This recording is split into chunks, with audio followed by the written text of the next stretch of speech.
Why do they want to make this as terrifying as possible by standing out of the light? If you ever hear methodical walking around your camp just out of view, it's not what you think. I see this come up so much in Top X creepy camp encounters. It sounds exactly like a human or something stalking you, but it's just deer. Some species do it more than others, like red deer. They will enter the camp and start investigating, mostly for food. I sprinted through the courtyard and waited for him to click the elevator and get back to the main building. Then he followed me through my own apartment complex at night.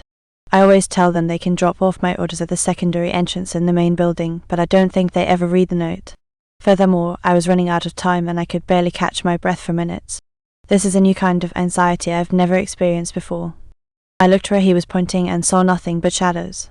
My grandfather froze to death on the kitchen floor in the middle of summer, and I'm the only person who knows what happened.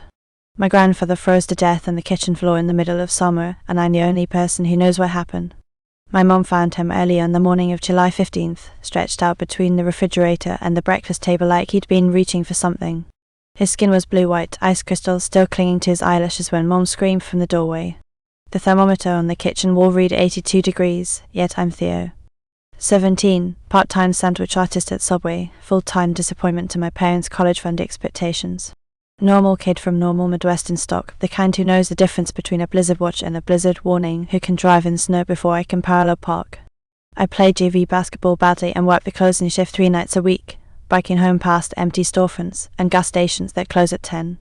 Nothing about my life prepared me for finding my grandfather's body that morning or for understanding what had happened. My grandpa, Isaac, had lived with us for 4 years, ever since Grandma died, and Dad decided the old man shouldn't be rattling around their farmhouse alone. Grandpa was 74, with arthritis in his hands and the habit of falling asleep in his recliner with the TV remote balanced on his chest. He'd worked 20 years managing the local IGA before retiring, knew everyone in town, remembered the kids' names and which checkout girls gave the best customer service. He was practical, steady, and remarkable in every way that mattered. Furthermore, he was also dead in our kitchen, ice cold in 80-degree weather. The coroner, Dr. Willie, spent 45 minutes examining the body. He took photographs, checked the thermostat, questioned Mom and Dad about Grandpa's health, his medications, whether he'd seemed confused or disoriented lately. He measured the room temperature 3 times with different thermometers, frowning at readings that made no sense. Hypothermia, he announced finally, signing papers with the kind of confidence that comes from 3 decades of determining cause of death, yet severe hypothermia due to unknown environmental factors, possibly a neurological episode affecting temperature regulation. Then Dad asked the obvious question. How does someone freeze to death when it's 80 degrees outside? Dr. Willies adjusted his glasses and delivered the answer that would satisfy the insurance company, the death certificate, and everyone except me, but sometimes the body's regulatory system fails catastrophically. Medication interactions and diagnosed conditions, stroke affecting the hypothalamus, the body can literally lose the ability to maintain core temperature. Mom mentioned the frost she'd seen around the body, but Dr. Willis dismissed it as condensation from the air conditioning. I didn't correct him, even though our AC had been off for 3 days. Then the funeral was on Thursday. Half the town showed up, filing past the casket to pay respects to a man who bagged their groceries and remembered their faces for 2 decades. They spoke about his kindness, his reliability, how he'd given their teenagers first jobs and second chances. None of them knew about the temperature of his skin when they found him, or the thin layer of frost that had formed around his body like he'd been lying there in January instead of July. None of them had seen what I saw when I came downstairs that morning, when Mum screaming brought me and Dad running. I saw my grandfather's final expression, frozen on his face at the moment death took him. He wore no peaceful look like most people would imagine. His eyes were wide, staring at the ceiling, and his mouth was open like he'd been trying to say something important. Then he looked terrified, so strange things started happening 2 months ago. May 28th in Minnesota means tornado watches and sudden thunderstorms, the kind of weather that keeps you checking the sky every few minutes. It doesn't mean finding patches of kitchen floors so cold they make your feet take through wool socks. But that's exactly what I found that Tuesday morning after Memorial Day, a circle of tile near the sink that felt like stepping on January pavement. Mum blamed the air conditioning, even though we hadn't turned it on yet. Dad checked the basement for broken pipes, crawling around with a flashlight and muttering about foundation settling. The cold spot vanished by Thursday, but another one appeared in the hallway upstairs, then another in the living room by the weekend. Old houses settle, Dad said when I mentioned it, but foundation shifts create drafts you wouldn't expect, and our house was built in 1987 and it wasn't exactly old by anyone's standard. Dad liked cheap explanations that didn't require calling repair services. I pressed my palm against the frigid patch of living room carpet, watching my breath form small clouds in the 70-degree air. When I called Mom over to feel it, her hand passed through the cold like it wasn't there. "Feels normal to me, honey," she said, giving me the concerned look parents get when they think you're coming down with something. But I could see the frost forming on the carpet fibers where my breath hit them, yet the winter wind started a week later. I'd be watching TV or doing homework and suddenly smell snow in the air, that sharp clean scent that comes before a blizzard. The smell would drift through rooms like invisible smoke, carrying whispers I could almost understand.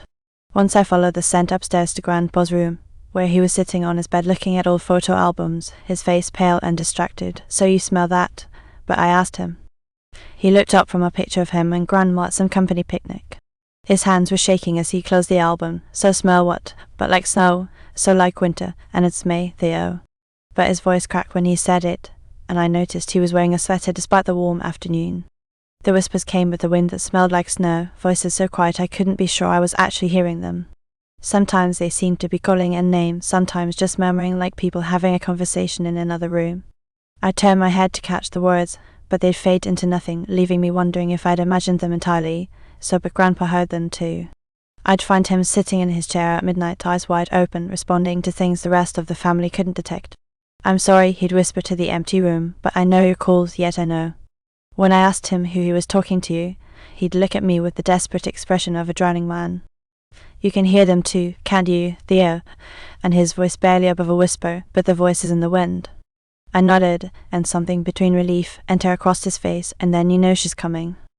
So the shivering started in June. I'd wake up at 3 in the morning, teeth chattering, pulling my covers tight around me. The room would feel normal to everyone else, maybe even warm, but my body acted like I'd been sleeping outside. When I mentioned it to Mom, she immediately started checking for fever and asking about my appetite. "Growing boys need more calories," she said, adding extra bacon to my breakfast, "yet your metabolism's probably just running high." She couldn't see the frost forming on my bedroom windows while the thermostat read 75 degrees. Grandpa started acting strange around the same time, but this was different from the whispers, so this was paranoia. He began looking over his shoulder when we watched TV together, checking the locks on doors that nobody ever used. During dinner, he paused mid-sentence and listened to sounds the rest of us couldn't hear, his fork halfway to his mouth, eyes darting toward the kitchen doorway. "Nothing there," he'd mutter when I followed his gaze, "yet just tired."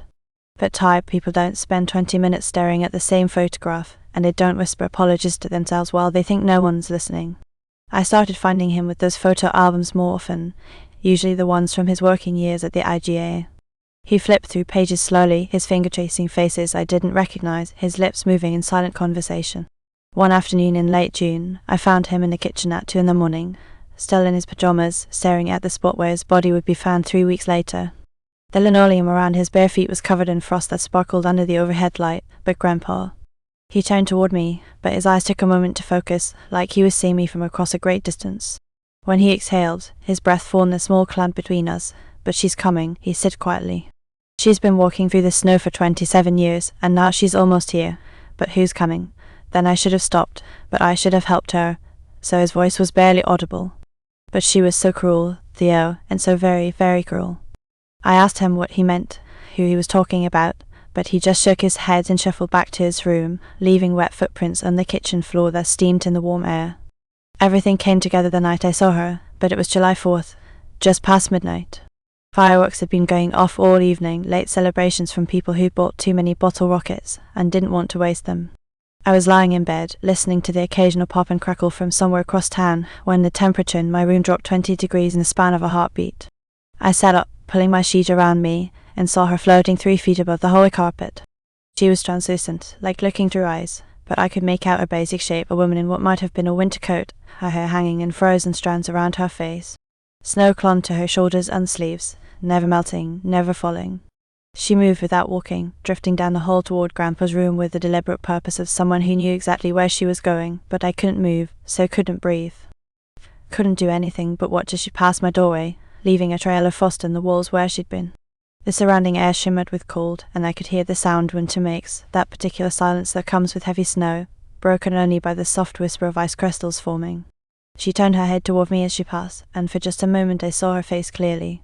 Her eyes were the color of winter sky, pale and empty and cold enough to freeze blood.